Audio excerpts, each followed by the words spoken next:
Bonjour. Parfois, en tant que data analyst, data scientist, data quelque chose, on a besoin de travailler que sur un sous-ensemble de notre jeu de données. Par exemple, prenons un exemple de jeu de données où on a des stocks de boissons. Donc, on peut se dire que dans notre jeu de données, on veut uniquement travailler sur la catégorie de boissons non sucrées.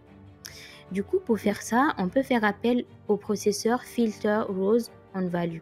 Ce processeur aide à filtrer les lignes en fonction d'une valeur spécifique dans une colonne donnée.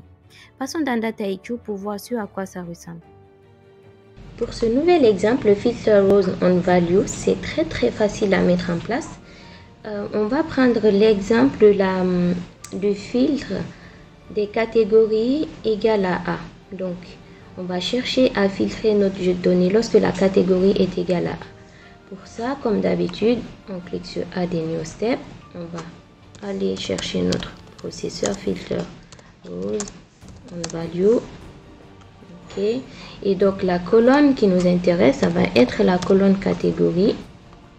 Et là-dedans, dans le has value, la condition ici, c'est quoi? La condition, c'est lorsque la valeur de la colonne est égale à A.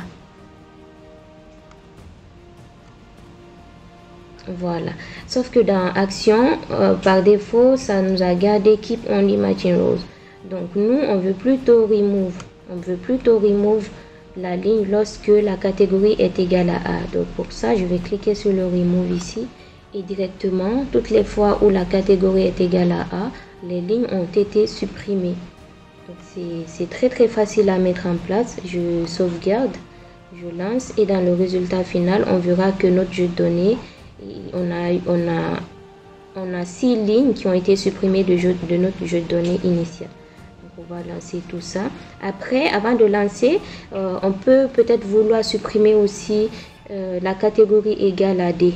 Donc pour ça, on clique tout simplement sur Add Value, puis on entre B. Donc ça va nous supprimer à la fois les catégories A et B. J'ai dit D, j'ai entré B, pardon. Donc c'est D. Donc voilà, ça va nous supprimer les catégories égales à A et D. Donc on lance tout ça. Lorsqu'on lance tout ça, on va se retrouver avec un résultat final avec 13 lignes supprimées. Lorsqu'on ajoute la catégorie D et A, on aura finalement 13 lignes supprimées de notre jeu de données final. Et le jeu de données final va ressembler à ce petit jeu de données avec seulement 8 lignes. Voilà, on arrive à la fin de la vidéo. N'hésitez pas à nous laisser vos commentaires, vos remarques, mais aussi vos difficultés.